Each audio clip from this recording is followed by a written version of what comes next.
જામકલ્યાણપુર તાલુકાના પટેલકા ગામમાં જાતિવાદ મામલો. દલિત સમાજના લોકોને દુકાનમાં માલ નહીં અપાવો અને દાઢી નહીં કટ કરતા આપતા હોવાના આક્ષેપ. જામકલ્યાણપુર તાલુકાના પટેલકા ગામમાં જાતિવાદ મામલો. દલિત સમાજના લોકોને દુકાનમાં માલ નહીં આપવો અને દાઢી નહીં કરી આપતા હોવાનો આક્ષેપ. પટેલકા ગામે ચાલતા જાતિવાદ વિવાદ મુદ્દે દલિત સમાજ દ્વારા જિલ્લા કલેક્ટર અને એસપીને રજૂઆત કરાઈ. બંધારણીય હક્કો અને અધિકારોનું રક્ષણ કરવા દલિત સમાજ દ્વારા માંગ કરાઈ. જાતિવાદ મુદ્દે અપમાનિત કરતા લોકો સામે ફરિયાદ નોંધી કાયદેસરની કાર્યવાહી કરવા માંગ કરાઈ. પેલા તો જય ભીમ નમો બુધાઈ. મારું નામ છે અમીરપાલ બોધ અને દ્વારકા જિલ્લાના પ્રોપર ખંભાળિયામાં જ રહું છું. અને દ્વારકા જિલ્લાની અંદર એમ કહેવાય ને કે 4 તાલુકા જેવું છે અને 300થી વધારે ગામડાઓ છે. પણ એમ કહેવાય ને આઝાદીના આટલા વર્ષો બાદ, આઝાદી એટલે કે આઝાદી થઈને એનાથી એટલા વર્ષો બાદ પણ કહેવાય ને કે જે SC ST સમાજ છે ને એ હજી પણ ક્યાંક ને ક્યાંક ગુલામ છે.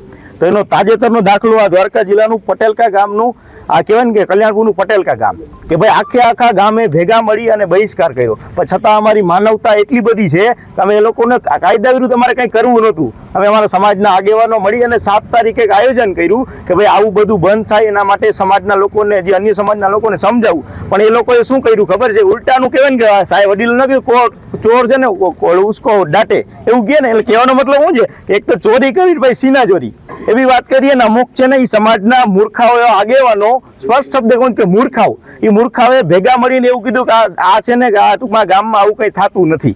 અને એ લોકોએ એવું કીધું કે આવું કંઈ થતું નથી. પણ અમે અત્યારે SP સાહેબ પાસે પુરાવા સાથે આવ્યા છે.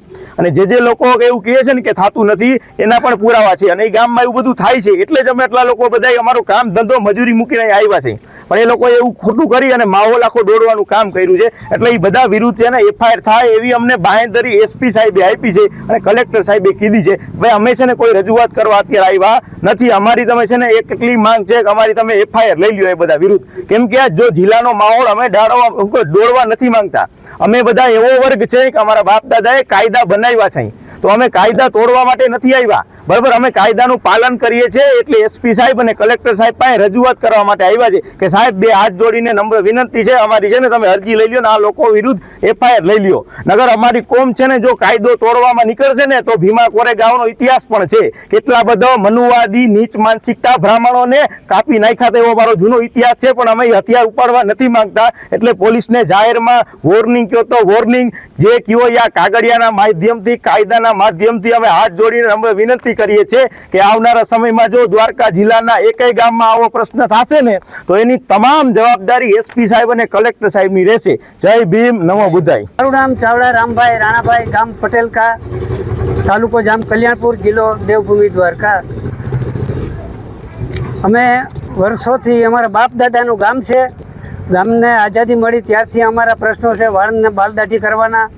અમે ગામ લોકોને હારે ચર્ચા કરી. મામલતદાર સાહેબ આવ્યા ત્યારે મામલતદાર સાહેબની હાજરીમાં ગામ લોકોએ અને વાણંદ સમાજે હા પાડી.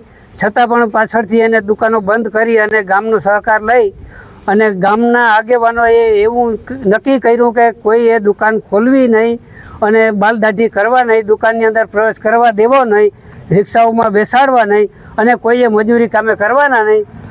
જો કોઈ મજૂરી કામે કે આ નિયમોનું ઉલ્લંઘન કરે એને 20,000 રૂપિયાનો દંડ સામેવાળાને ભરવાનો થાય. હમણાં જ થોડાક દિવસ પહેલાં ગામ લોકોએ આવેદનપત્ર આપ્યું મામલતદાર સાહેબને પોલીસમાં. અને એમાં એ લોકો એનો બચાવ કરવા માટે ચોર કોટવાળને દાંડે એવી પરિસ્થિતિ ઊભી કરી અને ગામમાં મિટિંગનું આયોજન કરેલ. અને એમાં ખુલ્લેઆમ બોલ્યા કે બહારથી આવેલા તત્વો આ માહોલ અશાંતિ ફેલાવે છે. તો એવું કંઈ છે નહીં. અને અમારી સમાજના તો આખા દેશની અંદર છે. અમારી સમાજ અમારા દેશના ખૂણે ખૂણેથી અમારી સમાજ, દલિત સમાજ આવવા માટે તૈયાર હોય. અને એ ગમે ત્યારે કોઈને આવો વિરોધ હોય કે અસ્પૃશ્યતાનો તો એ ખડે પગે અમારી સાથે તૈયાર છે. એમાં ભીમ આર્મી હોય કે અમારો કોઈ સમાજનો વડીલ હોય કે જે કોઈ હોય તે.